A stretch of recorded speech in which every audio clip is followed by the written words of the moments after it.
കിഫ്ബി എന്ന് പറഞ്ഞാൽ അറിയാത്തവരിന്നിപ്പോൾ നമ്മുടെ നാട്ടിലില്ല. ഏറെ വിവാദങ്ങൾ ഈ വിഷയം സംബന്ധിച്ച് ഉണ്ടാക്കാൻ ശ്രമിച്ചത് നമ്മൾ കണ്ടതാണ്. കിഫ്ബി എന്ന് പറയുന്നത് മലർപ്പൊടിക്കാരൻ്റെ സ്വപ്നമാണ്, നടക്കാൻ പോകാത്ത കാര്യമാണ് എന്ന് പറഞ്ഞ് ധാരാളം ആക്രമണങ്ങൾ കേട്ടിട്ടുമുണ്ട്. ഇതിനെ തകർക്കാൻ ശ്രമിക്കുന്ന തരത്തിലേക്കുള്ള ശ്രമങ്ങളും വന്നിട്ടുണ്ട്. പക്ഷേ അതിനെയെല്ലാം നേരിട്ട് ഇത് കേരളത്തിൻ്റെ വികസന കാര്യങ്ങളിൽ ഏറ്റവും പ്രധാനപ്പെട്ട ബാക്ക് ബോണായി മാറുന്ന ഒരു നിക്ഷേപ സഹായിയായ സംവിധാനമാണ് ഇന്നിപ്പോൾ എല്ലാവരും അംഗീകരിക്കുന്നത്. കിഫ്ബിയുടെ ആശയം വളരെ വലുതൊന്നുമല്ല. നമ്മളൊക്കെ സ്വന്തം വീടുകളിൽ ജീവിതത്തിൽ ചെയ്യുന്ന കാര്യം തന്നെയാണ്. ഒരു വീട് വെക്കണമെങ്കിൽ ഒരു സർക്കാർ ഉദ്യോഗസ്ഥന് ജോലി കിട്ടിയാൽ അല്ലെങ്കിൽ പ്രൈവറ്റ് കമ്പനി ജോലി കിട്ടിയാൽ 20 വർഷം കൊണ്ട് ലോൺ അടച്ച് തീർത്താൽ ഒരു വീട് വെക്കാം. ആദ്യം ബാങ്കിൽ നിന്ന് ലോൺ എടുക്കുന്നു, 25-50 ലക്ഷം രൂപയുടെ ഒരു വീട് വെക്കുന്നു. നമ്മുടെ വരുമാനം അനുസരിച്ച് ലോൺ എടുക്കാം. അത് 20 വർഷം കൊണ്ട് അടച്ചു തീർക്കുന്നു. അപ്പോൾ വീട് ആദ്യം തന്നെ കിട്ടും. സാധാരണ ഓരോ വർഷം കൊണ്ട് പണം മുടക്കി വന്നാൽ 25 വർഷം ആകുമ്പോൾ വീട് ഭാഗികമായേ തീരൂ. അപ്പോഴത്തെ വിലക്കയറ്റമൊക്കെ വരും. നമുക്ക് ഉപയോഗിക്കേണ്ടാക്കി കയറി കിടക്കേണ്ട സമയമാകുമ്പോഴേക്കും വീട് പണി തീരും. പക്ഷേ അദ്ദേഹത്തിനപ്പോൾ ഈ ലോകത്തുനിന്ന് പോകേണ്ടി വരുന്ന പ്രായമാകുമ്പോഴേ വീട് പൂർത്തീകരിക്കും. അതേസമയം നമ്മളെല്ലാവരും നമ്മുടെ നാട്ടിൽ വീട് വെക്കുന്നതോ കാറ് മേടിക്കുന്നതോ ഒക്കെ നമുക്ക് കിട്ടുന്ന വരുമാനം ദീർഘകാലാടിസ്ഥാനം കൊണ്ട് തിരിച്ചടയ്ക്കാം എന്ന വിശ്വാസത്തിലാണ്. അതേ കാര്യമാണ് സംസ്ഥാന ഗവൺമെൻറ് ചെയ്യുമ്പോൾ ഇത്രയും വലിയൊരു കാര്യമാണ് ചെയ്തത്. അതുകൊണ്ടാണ് ഇത്രയും വലിയ ഫണ്ടും മറ്റും വരുന്നത്. ഈ കാര്യം ചെയ്യാൻ സംസ്ഥാന ഗവൺമെൻറ്റിന് പറ്റും. ഓരോ വർഷവും കൃത്യമായി തിരിച്ചടയ്ക്കുന്ന പണവുമൊക്കെ അതിൻ്റെ ഫണ്ടൊക്കെ നോക്കി വെച്ചിട്ടാണ് ചെയ്യുന്നത്. ഇവിടെ നേരത്തെ പറഞ്ഞതുപോലെ പ്ലാനിനൊരു പ്രശ്നമുണ്ട്. സംസ്ഥാന സർക്കാരിൻ്റെ പദ്ധതിയിൽ പ്ലാൻ ഓരോ വർഷവും വെക്കാവുന്ന പണം മാത്രമേ വെക്കാൻ പറ്റൂ. ഞാൻ നേരത്തെ പറഞ്ഞു ഓരോ വർഷത്തെ വരുമാനം വെച്ച് വെക്കാൻ പറ്റും. അത് വെച്ച് കഴിഞ്ഞാൽ നമുക്ക് ഇത്രയും പെട്ടെന്ന് സ്കൂളുകൾ തീർക്കുക, പാലം പണിയുക, റോഡ് പണിയുക, ഇത് ചെയ്യാൻ പറ്റില്ല. ഇപ്പോൾ കേരളത്തിൽ നമുക്ക് ആത്മവിശ്വാസത്തോടെ എല്ലാവർക്കും പറയാൻ കഴിയുന്നുണ്ട്, അങ്ങ് കാസർഗോഡ് നിന്ന് തിരുവനന്തപുരത്തേക്കുള്ള നാഷണൽ ഹൈവേ ഈ വർഷം പൂർത്തീകരിക്കും. നമുക്ക് 8 മണിക്കൂർ കൊണ്ട് കാസർഗോഡ് നിന്ന് തിരുവനന്തപുരത്ത് വരാൻ പറ്റും എന്ന് ആത്മവിശ്വാസത്തോടെ എല്ലാവർക്കും പറയാവുന്ന തരത്തിലേക്ക് മാറ്റിത്തീർത്തത് ഇത്തരം പ്ലാൻ കൊണ്ടാണ്. നമ്മുടെ സ്കൂളുകളും കോളേജുകളും നമ്മുടെ വളരെ വലിയ പദ്ധതികളും അതൊന്നും ഞാൻ എടുത്ത് പറയുന്നില്ല. ഇതെല്ലാം നടന്നത് ഈ പദ്ധതി കൊണ്ടാണ്. ഗവൺമെൻറ് 99 ഇത് രൂപീകരിച്ചു. 99 വി.കെ. നായനാർ ഗവൺമെൻറ്റിൻ്റെ കാലത്താണ് അന്ന് ഇത് തുടങ്ങിയതെന്ന് പറഞ്ഞു. പക്ഷേ ഫലത്തിൽ ഇത് വളരെ പ്രവർത്തനക്ഷമമാക്കിയത് 2016 2016 മുതൽ 2021 വരെയുള്ള ഗവൺമെൻറ്റിൻ്റെ കാലത്ത് ഏകദേശം 60,000 കോടി രൂപയുടെ പദ്ധതികൾ, അതിനുശേഷം ഇങ്ങോട്ട് വരുമ്പോൾ വീണ്ടും ഒരു 35,000 കോടി രൂപയോളം പദ്ധതികൾ, 95,000 കോടി രൂപയുടെ പദ്ധതികൾ നമ്മൾ പ്രഖ്യാപിച്ചു. സ്വാഭാവികമായും അതിനകത്ത് ഏറ്റവും കൂടുതൽ പൂർത്തീകരിച്ചത് ഈ ഘട്ടത്തിലാണ്. രണ്ടാം ഗവൺമെൻറ് ഒരു കാര്യം ഞാൻ എടുത്തു പറയാൻ ആഗ്രഹിക്കുന്നു. രണ്ടാം പിണറായി സർക്കാർ വന്നതുകൊണ്ടാണ് കിഫ്ബിയിൽ ഇത്രയും വർക്കുകൾ പൂർത്തീകരിക്കാൻ കഴിഞ്ഞത് എന്നുള്ളത് പ്രധാനപ്പെട്ട കാര്യമാണ്. തുടർന്നതുകൊണ്ടാണ്. എല്ലാ ദിവസവും ഇന്നലെ ബഹുമാനപ്പെട്ട മുഖ്യമന്ത്രി കൂത്തുപറമ്പിലെ വലിയ ഹോസ്പിറ്റൽ ഉദ്ഘാടനം, പല പരിപാടികളുടെ കൂടെ വരണതാണ്. അപ്പോൾ എന്നോട് അവിടെ പോയ ആളുകൾ പറഞ്ഞത് കിംസ് പോലെയോ മറ്റേ വലിയ നമ്മുടെ സംസ്ഥാനത്തെ വലിയ ഹോസ്പിറ്റൽ പോലുള്ള സൗകര്യമാണ് ആ ഹോസ്പിറ്റലിൽ. എറണാകുളത്തെ വലിയ ഹോസ്പിറ്റലൊക്കെ പോലെ അത്രയും വലിയ ഹോസ്പിറ്റൽ. കഴിഞ്ഞ ആഴ്ച ഞങ്ങൾ എല്ലാവരും ഉണ്ടായിരുന്നു. ഇന്ത്യയിലെ ഏറ്റവും വലിയ സുവോളജിക്കൽ പാർക്ക് തൃശ്ശൂരിൽ 350 ഏക്കറിലാണ്, 353 കോടി മുടക്കിയാണ്. അത് കേരളത്തിൻ്റെ തന്നെ ഏറ്റവും വലിയ അട്രാക്ഷൻ, പുറത്തുനിന്ന് വരുന്ന ആൾക്ക് പറ്റുന്ന ഒരു കേന്ദ്രമായി മാറും. ഇങ്ങനെയുള്ള വലിയ പദ്ധതികൾ പലതും ചെയ്യാൻ നമുക്ക് പറ്റുന്നത് ഇതുകൊണ്ടാണ്. അപ്പോൾ അത് കിഫ്ബിയുടെ മാതൃകയാണ്. അത് ചെയ്തു വന്നപ്പോൾ ഇതിന് വലിയ തടസ്സങ്ങളുണ്ടായി. ഇവിടെ പറഞ്ഞു കിഫ്ബി എടുക്കുന്ന ലോൺ സംസ്ഥാനത്തിൻ്റെ പൊതുക്കടത്തിൽപ്പെടുത്തി. അതിൻ്റെ ഭാഗമായിട്ട് കുറച്ച് ബുദ്ധിമുട്ടുകൾ സംസ്ഥാന സർക്കാരിന് വന്നിട്ടുണ്ട്. ഈ ഓരോ വർഷവും 4,730 കോടി രൂപയാണ് നേരത്തെ എടുത്തതിൻ്റെ പേരിൽ പെൻഷൻ കമ്പനിയുടെയും കിഫ്ബിയുടെയും പേര് വെട്ടിക്കുറയ്ക്കുന്നത്. പക്ഷേ ഇടതുപക്ഷ ജനാധിപത്യ മുന്നണി സർക്കാർ ബഹുമാനായ മുഖ്യമന്ത്രിയുടെ നേതൃത്വത്തിൽ രണ്ടാം പിണറായി സർക്കാർ എടുത്ത ഒരു സ്റ്റാൻഡുണ്ട്. ഇതിൻ്റെ പേരിൽ ഒരു പ്രവർത്തനവും തടസ്സപ്പെടാൻ പോകുന്നില്ല, എല്ലാ കാര്യങ്ങളും മുന്നോട്ട് കൊണ്ടുപോകുമെന്ന് തീരുമാനിച്ചതിൻ്റെ അടിസ്ഥാനത്തിലാണ് ഈ പ്രവർത്തനം നമ്മൾ നടത്തിക്കൊണ്ട് പോകുന്നത്. അത് മുന്നോട്ട് കൊണ്ടുപോവുകയാണ്. ഇനി ഭാവി എന്തായിരിക്കണം എന്നുള്ളത് ഇവിടെ CEO കുറച്ച് കാര്യങ്ങൾ വിശദീകരിച്ചു. അടിസ്ഥാന സൗകര്യകാര്യങ്ങളിൽ നമുക്ക് വലിയ മാറ്റം ഉണ്ടാക്കാൻ പറ്റിയിട്ടുണ്ട്. ഇനിയും കുറച്ച് പൂർത്തീകരിക്കാനുണ്ട്. പക്ഷേ നമ്മുടെ കേരളത്തിൻ്റെ പ്രത്യേകത ഇനി കൂടുതൽ തൊഴിൽ കിട്ടാൻ പറ്റുന്ന നോളജ് ബേസ്ഡ് ആയിട്ടുള്ള ഡെവലപ്മെൻറ്റാണ്. നമ്മുടെ എല്ലാ പ്രദേശങ്ങളിലും കൂടുതൽ ഡെവലപ്മെൻറ്റ് വരാൻ പറ്റും. എല്ലാ പ്രദേശങ്ങളിലും ചെറിയ സ്ഥലങ്ങളിലും ഇപ്പോൾ പുതിയ തരത്തിലുള്ള സ്ഥാപനങ്ങൾ, വ്യവസായ കേന്ദ്രങ്ങൾ വരാം. വിദ്യാഭ്യാസവും ആരോഗ്യവും കേന്ദ്രീകൃതമായ, ടൂറിസം കേന്ദ്രീകൃതമായ, ഗവേഷണ കേന്ദ്രീകൃതമായ ധാരാളം പദ്ധതികൾ നടപ്പിലാക്കാൻ പറ്റും. അത് കൃത്യമായി റവന്യൂ ജനറേറ്റിംഗ് ആയ ധാരാളം മോഡലുകൾ കിഫ്ബി മുന്നോട്ട് വെക്കുന്നുണ്ട്. അപ്പോൾ രണ്ട് തരത്തിൽ റവന്യൂ വരാം. ഒന്ന്, പൊതുവിൽ എല്ലാവർക്കും സൗകര്യം കിട്ടിയതോടുകൂടി സാമ്പത്തിക വളർച്ച വലിയ തോതിൽ വരും. രണ്ട്, വളരെ ചെലവ് കുറഞ്ഞ തരത്തിലേക്ക് ആളുകൾക്ക് ഉപയോഗിക്കാൻ പറ്റുന്ന, ഇൻവെസ്റ്റ് ചെയ്യുന്ന ഗവേഷണ സ്ഥാപനങ്ങളും വളരെ മെച്ചപ്പെട്ട സ്ഥാപനങ്ങളും നമുക്ക് ഉണ്ടാക്കാൻ കഴിയും. അതിന് പറ്റുന്നതിനുള്ള പ്രയോറിറ്റി ഇപ്പോൾ കൊടുക്കുകയാണ്. അപ്പോൾ അതുകൊണ്ട് തന്നെ ഈ കാര്യങ്ങൾ ചെയ്യാൻ നമുക്ക് കഴിയും. പണം ചെലവാക്കുന്ന കാര്യത്തിൽ ആകെ കിഫ്ബി ഇപ്പോൾ ചെലവാക്കിയിട്ടുള്ള പണത്തിൻ്റെ 1/4 ഒന്നാം പിണറായി സർക്കാരും 3/4 രണ്ടാം പിണറായി സർക്കാരുമാണ് ചെലവാക്കിയത് എന്നുള്ളത് കൊണ്ട് വീണ്ടും ഒരു സർക്കാരിന് തുടർച്ചയുണ്ടാവുമെങ്കിൽ ഇതിനേക്കാളും എത്രയോ കൂടുതൽ ചെലവാക്കാൻ കഴിയും, ഇത് പൂർത്തീകരിക്കാൻ കഴിയുമെന്ന സാധ്യത കൂടി ഞാൻ പറയുകയാണത്. സാധ്യതയാണ്, വേണ്ടതാണ്. എന്നാൽ മാത്രമാണ് ഈ കാര്യങ്ങൾ ചെയ്യാൻ പറ്റുക. വഴിയിലിട്ടിട്ട് പോകാനല്ല വികസനം. അപ്പോൾ കേരളത്തിൻ്റെ ഭാവിയിൽ നമ്മുടെ നാട്ടിൻപുറത്തെ ഓരോ പ്രദേശത്തും വികസനത്തിന് വേണ്ടി നമ്മുടെ ചെറുപ്പക്കാർക്ക്, പുതിയ തലമുറയ്ക്ക് ഉപയുക്തമാകുന്ന ധാരാളം പരിപാടികൾ നടത്താൻ നമുക്ക് കഴിയുന്ന തരത്തിലേക്ക് കിഫ്ബിയുടെ പ്രവർത്തനങ്ങൾ മുന്നോട്ട് കൊണ്ടുപോകാൻ കഴിയും എന്ന് ഞാൻ വിശ്വസിക്കുന്നു. 25 വർഷം പൂർത്തീകരിക്കുമ്പോൾ വലിയ നേട്ടങ്ങൾ നേടിയ നമുക്ക് കൂടുതൽ നേട്ടങ്ങളിലേക്ക് പോകാൻ കിഫ്ബിയുടെ പ്രവർത്തനങ്ങൾ വഴി കഴിയട്ടെ എന്ന് മാത്രം ആശംസിച്ചുകൊണ്ട് ഇവിടെ കൂടിയിരിക്കുന്ന എല്ലാവരെയും, ഈ വാർഷിക പരിപാടിയിൽ കൂടിയിരിക്കുന്ന എല്ലാവരെയും അഭിവാദ്യം ചെയ്തുകൊണ്ട് ഞാൻ എൻ്റെ വാക്കുകൾ അവസാനിപ്പിക്കുന്നു. ഈ കഴിഞ്ഞ 9 വർഷം ചെറുതും വലുതുമായിട്ടുള്ള പല പ്രതിസന്ധികളും തരണം ചെയ്ത് അതൊക്കെ ഇവിടെ വിവരിച്ച് ഇന്നത്തെ ദിവസത്തിൻ്റെ സന്തോഷം കെടുത്താൻ ഞാൻ ആഗ്രഹിക്കുന്നില്ല. ഏറ്റവും വലിയ പ്രതിസന്ധി നേരിട്ടത് 2021 കേന്ദ്ര സർക്കാർ കിഫ്ബിയുടെ കടം സംസ്ഥാനത്തിൻ്റെ കടമെടുപ്പ് പരിധിയിൽ ഉൾപ്പെടുത്തി അത് കുറയ്ക്കും എന്നറിയിച്ചപ്പോഴാണ്. വലിയ ഞെട്ടലായിരുന്നു അന്ന്. അതായത് സംസ്ഥാന ബഡ്ജറ്റ് അത്ര കണ്ട് വെട്ടിച്ചുരുക്കേണ്ടതായി വരും എന്ന് സാരം. NHAIക്കും മറ്റ് കേന്ദ്ര പൊതുമേഖലാ സ്ഥാപനങ്ങൾക്കും നൽകുന്ന പരിഗണന കിഫ്ബിക്ക് തന്നില്ല എന്നുള്ളതാണ് ഞങ്ങളെ ദുഃഖിപ്പിച്ചത്. ഇത് സംസ്ഥാനത്തിനെ ബഹുമാനപ്പെട്ട സുപ്രീം കോടതിയിലേക്ക് നയിച്ചു. ഒരു പ്രശ്ന പരിഹാരത്തിന് അവിടെ ഇത് ഇപ്പോഴും കാത്തുകിടക്കുകയാണ്. ബഹുമാനപ്പെട്ട സുപ്രീം കോടതിയിൽ നമുക്ക് വേണ്ടി വാദിച്ച അഭിഭാഷകൻ അഡ്വക്കേറ്റ് കപിൽ സിബലിൻ്റെ ടീമിലെ പ്രഗത്ഭയായ അഡ്വക്കേറ്റ് അനുഷ നാഗരാജൻ നമ്മുടെ ക്ഷണം സ്വീകരിച്ച് നമ്മളോടൊപ്പം ഇവിടെയുണ്ട്. Thank you Anusha for accepting our invitation and gracing the occasion. അങ്ങനെ 2016 ബഹുമാനപ്പെട്ട മുഖ്യമന്ത്രി ശ്രീ പിണറായി വിജയൻ്റെ നേതൃത്വത്തിൽ അന്നത്തെ ധനമന്ത്രി ഡോക്ടർ തോമസ് ഐസക്ക് കേരളത്തിൻ്റെ വികസന ഭൂപടത്തിൽ കിഫ്ബിയുടെ ലക്ഷ്യങ്ങൾക്കായുള്ള രൂപകൽപ്പന തയ്യാറാക്കി. വികസന ഭൂപടത്തിൽ അദ്ദേഹം കിഫ്ബിയുടെ പ്രവർത്തന മേഖലകളുടെ അതിരുകൾ അടയാളപ്പെടുത്തി. എന്നാൽ ഈ പ്രതിസന്ധിയുടെ പശ്ചാത്തലത്തിൽ വികസന ഭൂപടത്തിൽ ഈ പ്രദേശത്തെ സംരക്ഷിക്കേണ്ട ഭാരമേറിയ കഠിനമായ ഉത്തരവാദിത്വം നമ്മുടെ പ്രിയങ്കരനായ ബഹുമാനപ്പെട്ട ധനമന്ത്രി ശ്രീ KN ബാലഗോപാലിൻ്റെ ചുമലിൽ വന്ന് ഭവിച്ചു എന്നുള്ളതാണ് വാസ്തവം. പ്രതിസന്ധി ഉടലെടുത്തപ്പോൾ ബഹുമാനപ്പെട്ട മുഖ്യമന്ത്രിയോട് കുറച്ച് കിഫ്ബി പദ്ധതികൾ ഘട്ടം ഘട്ടമായി പുനഃക്രമീകരിക്കട്ടെ എന്ന് ഞാൻ ചോദിച്ചു. ബാക്കിയുള്ളത് ബഡ്ജറ്റിലേക്ക് തിരിച്ചയക്കട്ടെ എന്ന് ഞാൻ ചോദിച്ചു. സധൈര്യം മുന്നോട്ട് പോകണം എന്നാണ് ബഹുമാനപ്പെട്ട മുഖ്യമന്ത്രി വ്യക്തമായ ആഹ്വാനം. ഒരു പുനർചിന്തനവും ഒരു തിരിഞ്ഞുപോക്കും വേണ്ട, മുൻപോട്ട് പോവുക എന്നുള്ള ശക്തമായ ആഹ്വാനം. കിഫ്ബിയെ സംരക്ഷിക്കുകയും പ്രതിരോധിക്കുകയും ചെയ്യുക എന്ന ആ വലിയ ദൗത്യം ധൈര്യത്തോടെ നിർവഹിച്ചത് ബഹുമാനപ്പെട്ട ധനമന്ത്രി ശ്രീ ബാലഗോപാലാണ്.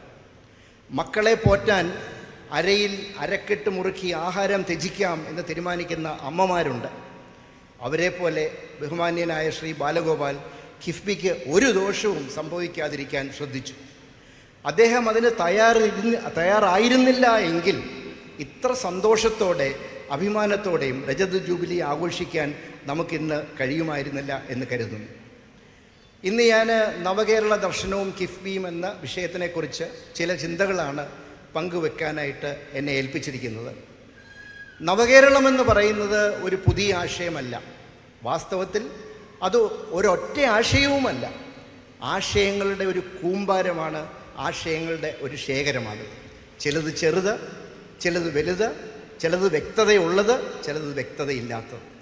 പലപ്പോഴും ഇതൊരു ശരാശരി മലയാളി തൻ്റെ ഉപബോധ മനസ്സിൽ കൊണ്ടു നടക്കുന്ന അവ്യക്തവും രൂപരഹിതവുമായ ഒരു സ്വപ്നമാണ്. എന്നിരുന്നാലും ബഹുമാനപ്പെട്ട മുഖ്യമന്ത്രി ശ്രീ പിണറായി വിജയൻ്റെ നേതൃത്വത്തിലായിരുന്നു ഈ രൂപരഹിതവും അമൂർത്തവുമായ ഈ ആശയങ്ങളുടെ ശേഖരം കേരളത്തിൻ്റെ പുരോഗമന വികസന ലക്ഷ്യമാക്കാൻ തീരുമാനിച്ചത്. 2016 മുതൽ 2025 വരെയുള്ള സർക്കാരിന് നിരവധി സംഭാവന ഈ ചരിത്രത്തിൽ രേഖപ്പെടുത്തും, എനിക്ക് സംശയമില്ല. അതീവ ദാരിദ്ര്യരഹിത സംസ്ഥാനം എന്ന ഈ കേരളപ്പിറവി പ്രഖ്യാപനം അതിൽ തീർച്ചയായിട്ടും വളരെ വലുതായിരിക്കും, മഹത്വമേറിയതായിരിക്കും. എന്നാൽ എൻ്റെ എളിയ അഭിപ്രായത്തിൽ അതിനോടൊപ്പം തന്നെ അർഹിക്കുന്ന നവകേരളം എന്ന അമൂർത്തമായ ആശയ സമാഹാരത്തിനെ, ആശയ ലോകത്തിനെ സംസ്ഥാനത്തിൻ്റെ വികസനത്തിൻ്റെ പ്രാഥമിക ലക്ഷ്യമാക്കി രൂപപ്പെടുത്തി എന്നുള്ളതാണ്. അമൂർത്തമായ മാനത്തെ അമ്പിളിയമ്മാവൻ എന്ന നവകേരള സ്വപ്നങ്ങളെ വെറും സ്വപ്നങ്ങളായി കാണാതെ അത് കൈവരിക്കുവാൻ കഴിയുന്ന വികസന ദൗത്യമായി മാറ്റുക ആണ് ഉണ്ടായത്. To convert an idea that is nebulous and hazy and dreamy, almost poetic, almost a story from a storyboard into a concrete idea of development and growth. അതാണ് ആദരണീയനായിട്ടുള്ള ബഹുമാനപ്പെട്ട മുഖ്യമന്ത്രി നമുക്ക് തന്നത്. 2016 ആരോഗ്യം, ആർദ്ര മിഷൻ, വിദ്യാഭ്യാസം, സമഗ്ര വിദ്യാഭ്യാസ പുനർജീവന പരിപാടി, ഭവന നിർമ്മാണം, ലൈഫ് മിഷൻ, കൃഷിയും പരിസ്ഥിതിയും, ഹരിത കേരളം, അങ്ങനെ തുടങ്ങിയത്, ആ 4 മിഷനിൽ തുടങ്ങിയത് ഇന്ന് അത് ഈ മിഷനുകളുടെ അതിരുവരമ്പുകളെ ഭേദിച്ച് കഴിഞ്ഞിരിക്കുകയാണ്. നമ്മുടെ സംസ്ഥാനത്തിൻ്റെ എല്ലാ പ്രദേശങ്ങളിലും സമൂഹങ്ങളിലും മേഖലകളിലും ഒരുപോലെ എത്തിച്ചേർന്ന വികസനത്തിന് ഊന്നൽ നൽകി വരികയാണ്. ഇടത്തരം വരുമാനമുള്ള രാജ്യങ്ങളുമായി ചില കാര്യങ്ങളിലെങ്കിലും വികസിത രാജ്യങ്ങളുമായി താരതമ്യപ്പെടുത്താവുന്ന ജീവിത നിലവാരത്തേക്ക് കേരളത്തെ ഉയർത്തുക എന്നുള്ളതാണ് ലക്ഷ്യം. നവകേരളം എന്നത് വെറും വികസന പദ്ധതികളുടെ ഒരു കൂട്ടായ്മയല്ല. അത് സമത്വത്തെയും ഭാവി ദർശനത്തിനെയും ആധാരമാക്കിയ മനുഷ്യ കേന്ദ്രിതവും ദീർഘദർശിയുമായ ഒരു സമൂഹ ദർശനമാണ്. ഈ ദർശനം കിഫ്ബിയുടെ പ്രവർത്തന മേഖലയേക്കാൾ എത്രയോ ഉയർന്നതും ഉദാത്തവുമായ ഒരാശയ ലോകത്തിനെയാണ് പ്രതിനിധീകരിക്കുന്നത്. കിഫ്ബിയുടെ ദൃഷ്ടികോണിൽ ഞങ്ങൾ നോക്കുമ്പോൾ നവകേരള ദർശനത്തിൻ്റെ പ്രധാന ഘടകങ്ങളായി ഈ മതിലിനപ്പുറയെന്ന് കാണുമ്പോൾ 3 ഒന്നാമതായി മാനവ വികസനം, അതിൽ വിദ്യാഭ്യാസം, ആരോഗ്യ സംരക്ഷണം, കായികം, അങ്ങനെയുള്ള മേഖലകളാണ്. രണ്ടാമതായി സാമ്പത്തിക നവീകരണം, വ്യവസായം, വിവരസാങ്കേതികം, വിനോദസഞ്ചാരം, കൃഷിയും അനുബന്ധ മേഖലകളിലും.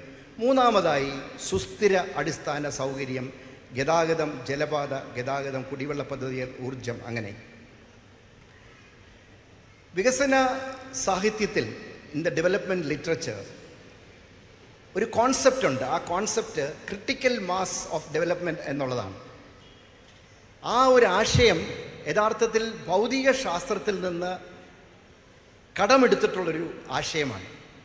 ഉദാഹരണത്തിന്, ഒരു ന്യൂക്ലിയർ ബോംബ് പൊട്ടിക്കണമെങ്കിൽ 17 സെൻറ്റിമീറ്ററുള്ള ഒരു ഗോളത്തിനകത്ത് ഏതാണ്ട് 52 കിലോഗ്രാം യുറേനിയം ഇട്ടെങ്കിൽ മാത്രമേ ഈ ബോംബ് പൊട്ടുകയുള്ളൂ, അല്ലെങ്കിൽ ഈ ബോംബ് പൊട്ടിയത്. അതുപോലെ തന്നെ ഒരു വീട്ടമ്മ, എൻ്റെയൊക്കെ വല്യമ്മയൊക്കെ അടുപ്പത്ത് തീ വെച്ച് കഴിഞ്ഞാൽ കുഴലുകൊണ്ട് അത് ഊതി ഊതി ഊതി, ചിലപ്പോൾ നമ്മൾ വിചാരിക്കും അമ്മയ്ക്ക് വല്ലതും പറ്റുമോ എന്ന് വിചാരിക്കുന്നത് പോലെ തന്നെ ഊതി ആ തീ പെട്ടെന്ന് ആളിക്കത്തും. ഇതാണ് ക്രിട്ടിക്കൽ മാസിൻ്റെ കോൺസെപ്റ്റ്. ഈ ക്രിട്ടിക്കൽ മാസ് വികസനത്തിൽ വന്നില്ലെങ്കിൽ കേരളത്തിന് ഒരു കാലത്തും നവകേരളം എന്ന സ്വപ്നത്തിലേക്ക് പോകാൻ കഴിയുമെന്ന് കരുതുന്നില്ല.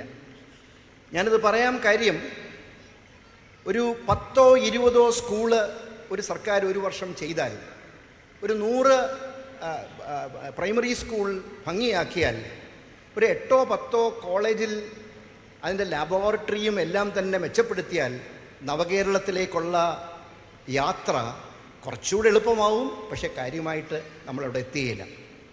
ഞാൻ ചില കണക്കുകൾ പരിശോധിക്കുകയായിരുന്നു. നമ്മളുടെ ബഡ്ജറ്റിൽ ബഹുമാനപ്പെട്ട ബാലഗോപാൽ സാറ് അവതരിപ്പിച്ച ബഡ്ജറ്റിൽ സ്കൂൾ എഡ്യൂക്കേഷനിന് 2023-24, അതായത് ഏറ്റവും അവസാനം കണക്ക് ലഭിച്ച വർഷം 426 കോടിയാണ് നിക്ഷേപം, ക്യാപിറ്റൽ എക്സ്പെൻഡിച്ചർ അല്ലെ ക്യാപെക്സ്. എന്നാൽ കിഫ്ബിയുടെ ആ മേഖലയിലുള്ള ഔട്ട്ലേ 3224 കോടിയാണ്.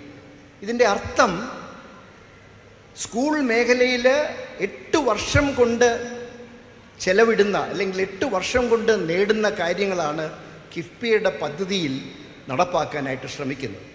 ഇനി ഹയർ എഡ്യൂക്കേഷൻ്റെ കാര്യം എടുക്കുകയാണെങ്കിൽ ഏതാണ്ട് 265 കോടിയാണ് ബഡ്ജറ്റിൽ കണക്ക് പ്രകാരം വെച്ചിരിക്കുന്നത്.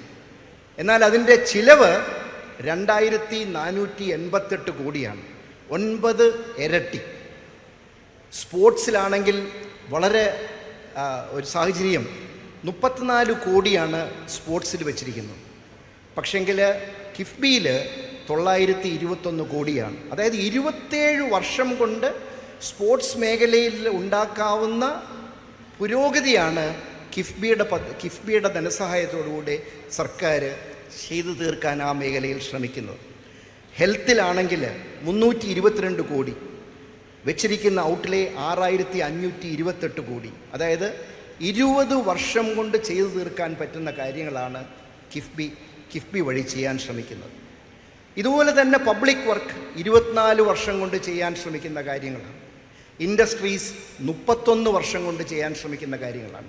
ഇതാണ് ഞാൻ നേരത്തെ സൂചിപ്പിച്ച ക്രിട്ടിക്കൽ മാസ് എന്നുള്ള ഒരു സങ്കല്പത്തിൻ്റെ, ഒരു കോൺസെപ്റ്റിൻ്റെ പ്രധാന അടിസ്ഥാനം. ഞാൻ കിഫ്ബി നവകേരളത്തിൻ്റെ ഒരു ആംഗിളിൽ നിന്ന് നോക്കുമ്പോൾ 3ആയിട്ടാണ് തിരിക്കുന്നത്.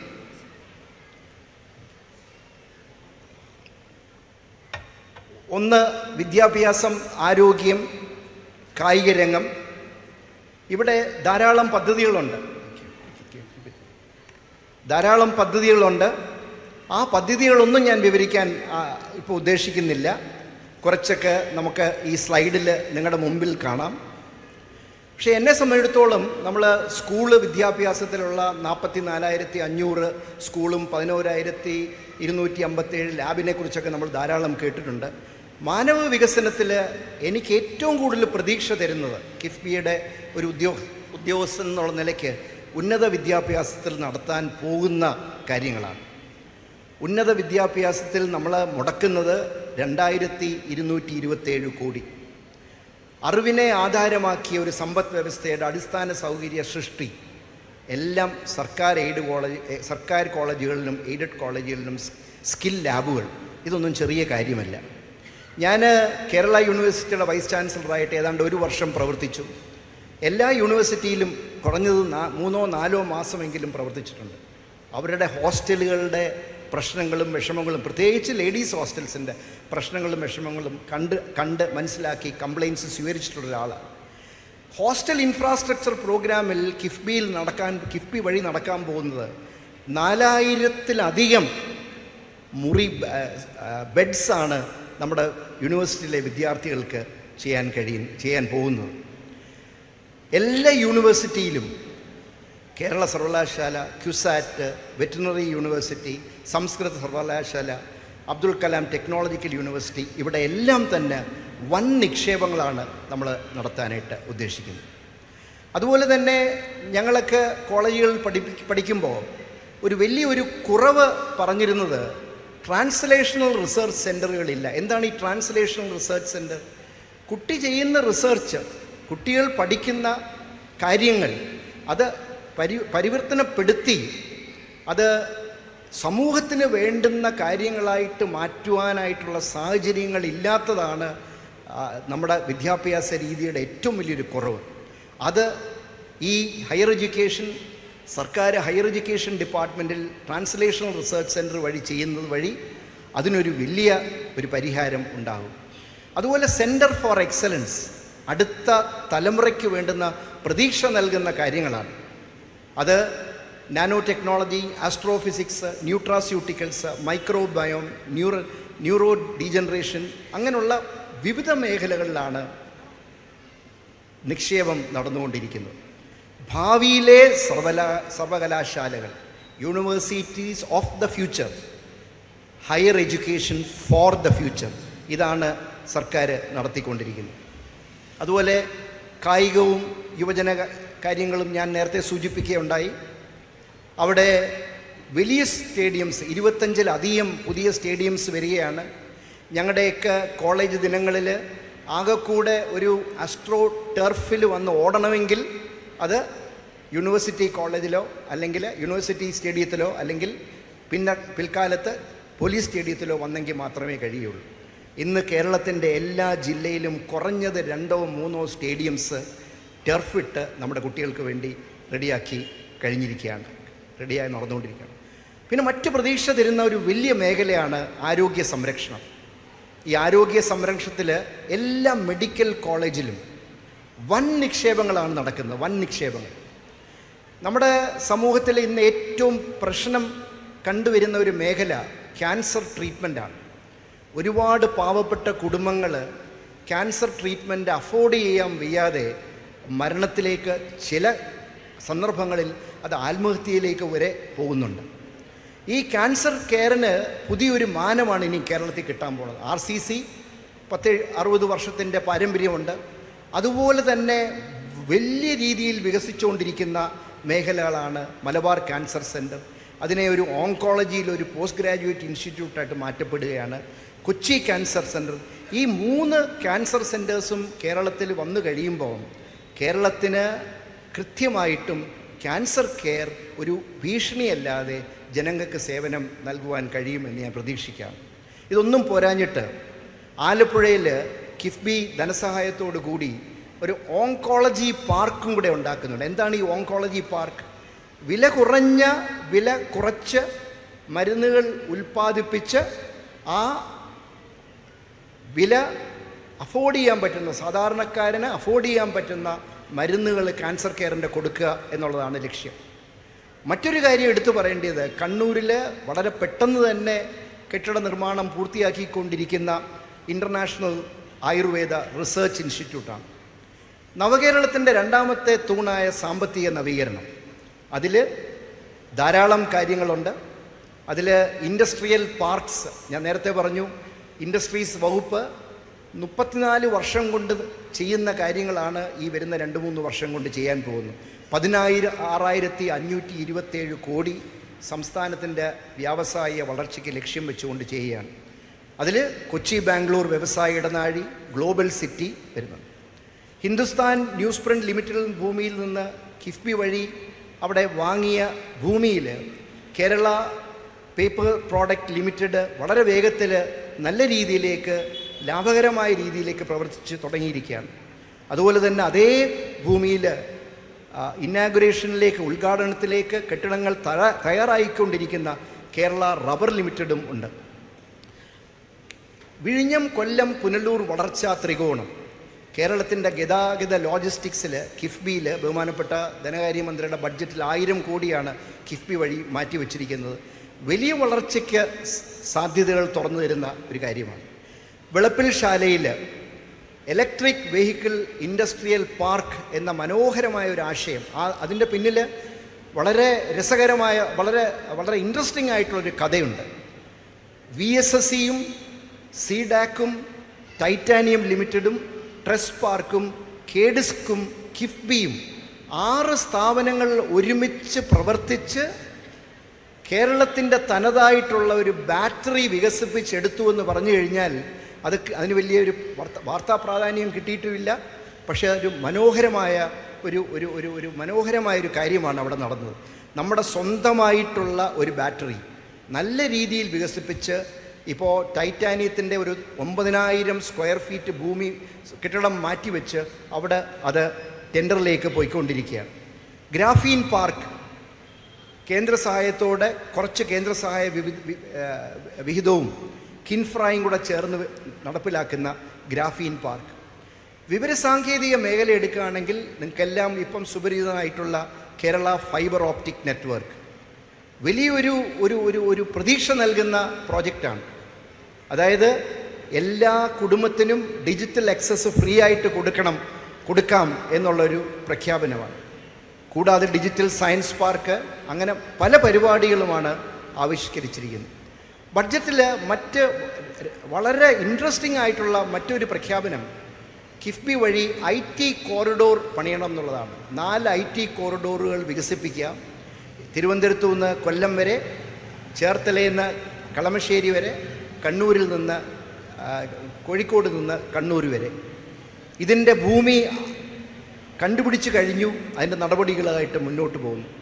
കണ്ണൂർ വിമാനത്താവളത്തിൻ്റെ അടുത്ത് വളരെ താമസിക്കാതെ തന്നെ ടെൻഡറിലേക്ക് പോകുന്ന ഒരു IT പാർക്ക് രൂപാന്തരപ്പെട്ടുകൊണ്ടിരിക്കുകയാണ്. കൊല്ലം കോർപ്പറേഷൻ ഭൂമിയിൽ ഒരു IT പാർക്ക് വരുന്നു. കൊട്ടാരക്കര കല്ലട ജലസേചന പദ്ധതി ക്യാമ്പസിലും ഒരു IT പാർക്ക് വരുന്നു.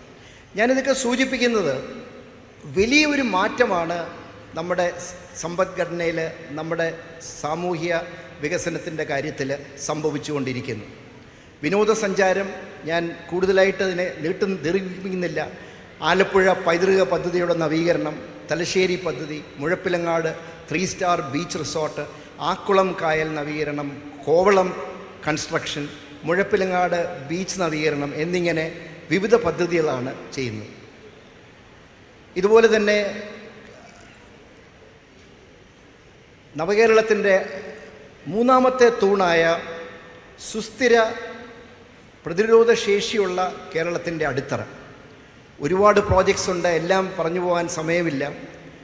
വളരെ മനോഹരമായിട്ടുള്ള പുതിയ ടെക്നോളജി ഉപയോഗിച്ച് നിർമ്മിക്കുന്ന പാലങ്ങൾ, അതുപോലെ തന്നെ നമ്മുടെ കോസ്റ്റൽ ഹൈവേ, തൊട്ട് പടിഞ്ഞാറുള്ള കോസ്റ്റൽ ഹൈവേ, ശകലം ഇപ്പുറത്തോട്ട് മാറി നമ്മളുടെ നാഷണൽ ഹൈവേ, കിഫ്ബി ഗവൺമെൻറ്, സംസ്ഥാന ഗവൺമെൻറ്, കേന്ദ്ര ഗവൺമെൻറ്റുമായിട്ട് ഉള്ള ധാരണയിൽ നമ്മൾ 25% ചിലവ് വഹിച്ചുകൊണ്ടുണ്ടാക്കുന്ന കോസ്റ്റൽ ഹൈവേ, തൊട്ടിപ്പുറത്തോട്ട് മാറി നമുക്ക് ഹിൽ ഹൈവേ വരുന്നു.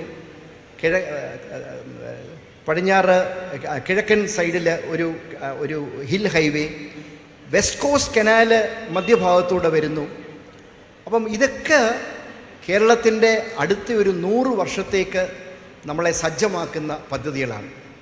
ഔട്ടർ റിംഗ് റോഡ്, ആ ഔട്ടർ റിംഗ് റോഡ് എന്ന് പറയുന്നത് വളരെ അധികം ലാൻഡ് അക്വിസിഷൻ കഴിഞ്ഞ് അത് പണം കൊടുക്കാനായിട്ട് ഉള്ള സ്റ്റേജ് വരെയായി.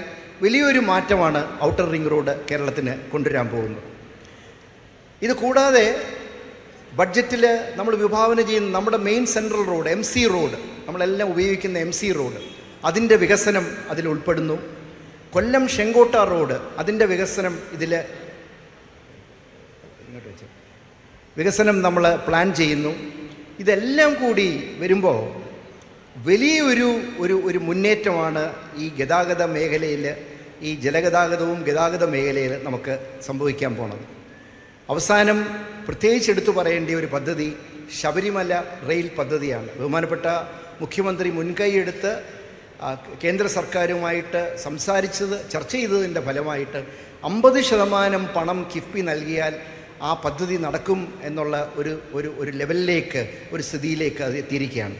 അപ്പോൾ നമ്മൾ തിരിഞ്ഞു നോക്കുമ്പോൾ കിഫ്ബിയുടെ ഈ മേഖലയിലുള്ള അതിൻ്റെ ചുവടുവെപ്പ് നോക്കുമ്പോൾ പടിഞ്ഞാറ് കോസ്റ്റൽ ഹൈവേ, ഏതാണ്ട് അല്പം കിഴക്കോട്ട് നാഷണൽ ഹൈവേ, കിഴക്കൻ കവചമായിട്ട് hill highway, west coast canal, outer ring road, നമ്മുടെ MC road, Kollam Chenkotta road, Sabari rail. നിങ്ങളുടെ മനസ്സിൽ ഒന്ന് ആലോചിച്ച് നോക്കിയാൽ ഈ ഇത്രയും അധികം കാര്യങ്ങൾ കേരളത്തിൽ 5-6 കൊല്ലത്തിനകത്ത് പൂർത്തീകരിച്ച് കഴിയുമ്പോൾ കേരളം എൻ്റെ അഭിപ്രായത്തിൽ ഒരു 100 കൊല്ലത്തേക്ക് ഉള്ള പുരോഗതിക്ക് സജ്ജമായിട്ടിരിക്കും. അതിന് കാരണമായത് ബഹുമാനപ്പെട്ട പിണറായി വിജയൻ സാറിൻ്റെ ഈ ഗവൺമെൻറ്റും അതുപോലെ തന്നെ 2016 മുതൽ 2021 വരെയുള്ള സർക്കാരാണ്.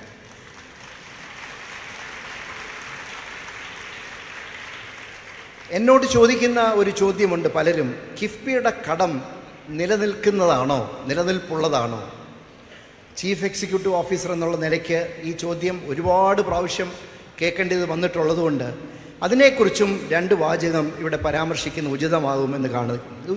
ഇത് യുക്തിസഹമായ ഒരു ചോദ്യമാണ്. കടമെടുക്കുന്നത് യാദർശികമല്ല, ഉറപ്പുള്ള ഒരു വരുമാന സ്രോതസ്സിൻ്റെ പുറത്താണ് കടമെടുക്കുന്നത്.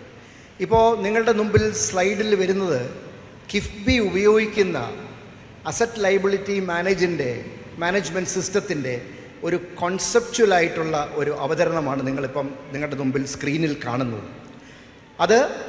അതിന് അസറ്റ് ലയബിലിറ്റി മാനേജ്മെൻറ്റ് മോഡൽ എന്ന് പറയും.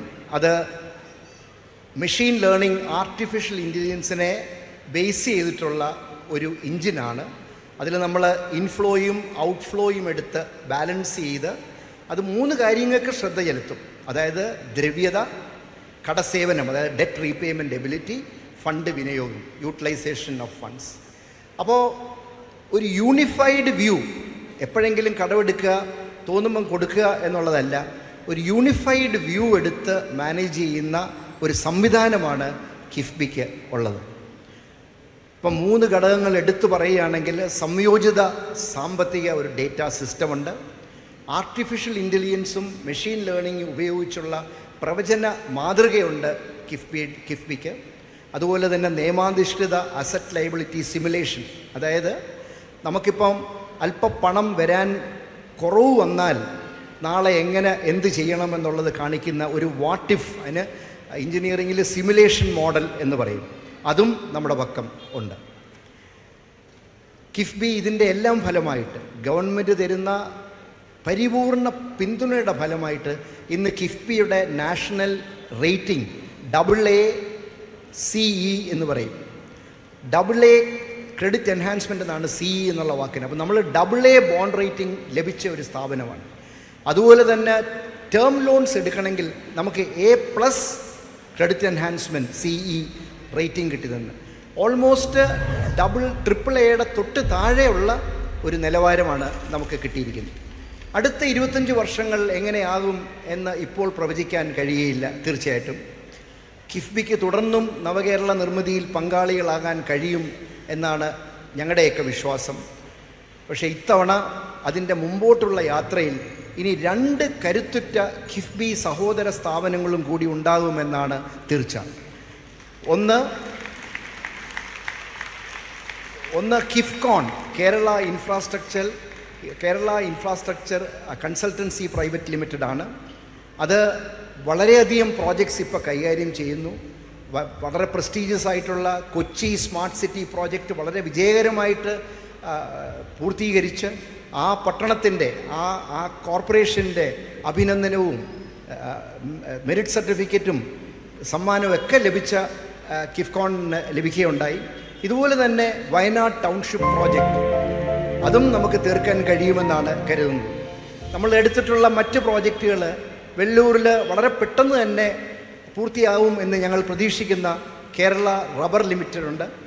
അതുപോലെ തന്നെ കണ്ണൂരത്തെ പിണറായി എഡ്യൂക്കേഷൻ ഹബ്ബ്, പോത്തുണ്ടിയിലെ പംപ്ഡ് സ്റ്റോറേജ് സംവിധാനങ്ങൾ, വെല്ലൂരിലെ കേരള പേപ്പർ പ്രോഡക്റ്റിൻ്റെ എക്സ്പാൻഷൻ്റെ അഡ്വൈസറി സർവീസ് കൊടുക്കുന്നുണ്ട്. ഇതൊന്നും കൂടാതെ കേരളത്തിന് പുറത്ത് തുംകൂർ റെയിൽവേ സ്റ്റേഷൻ്റെ ഡിസൈനും ഈ കിഫ്കോണിനാണ് അവാർഡ് ചെയ്തിരിക്കുന്നത്. വലിയ രീതിയിൽ മുൻപോട്ട് പോവുകയാണ്. രണ്ടാമത്തെ സ്ഥാപനം Kerala infrastructure fund management limited, KIFML. അത് പിച്ചവെച്ച് നടന്ന് പ്രവർത്തനത്തിലേക്ക് വന്നുകൊണ്ടിരിക്കുകയാണ്. KIFML ആയിരിക്കും എൻ്റെ കണക്കുകൂട്ടലിൽ അടുത്ത 10 കൊല്ലത്തെ ഇവിടുത്തെ കേരളത്തിൻ്റെ വികസനത്തിൻ്റെ നിക്ഷേപങ്ങളുടെ ഒരു വലിയ സ്രോതസ്സാകാൻ പോകണമെന്നുള്ളതാണ് ഞാൻ വിശ്വസിക്കുന്നത്. ഞാൻ കൂടുതലായിട്ട് സമയം നിങ്ങളുടെ ഇനിയെടുക്കുന്നില്ല. ആരാധ്യനായ മുഖ്യമന്ത്രി നമ്മുടെ മുമ്പിൽ വച്ചിരിക്കുന്ന നവകേരള പ്രാപ്തിക്ക് അദ്ദേഹത്തിൻ്റെ പിന്നിൽ അണിനിരന്നുകൊണ്ട് കിഫ്ബിക്ക് ഒരു എളിയ പങ്ക് വഹിക്കാൻ ജഗദീശ്വരൻ അതിന് വേണ്ടുന്ന ശക്തിയും അനുഗ്രഹവും നൽകട്ടെ എന്ന് പ്രാർത്ഥിച്ചുകൊണ്ട് എൻ്റെ വാക്കുകൾ ഞാൻ ഉപസംഹരിക്കുന്നു.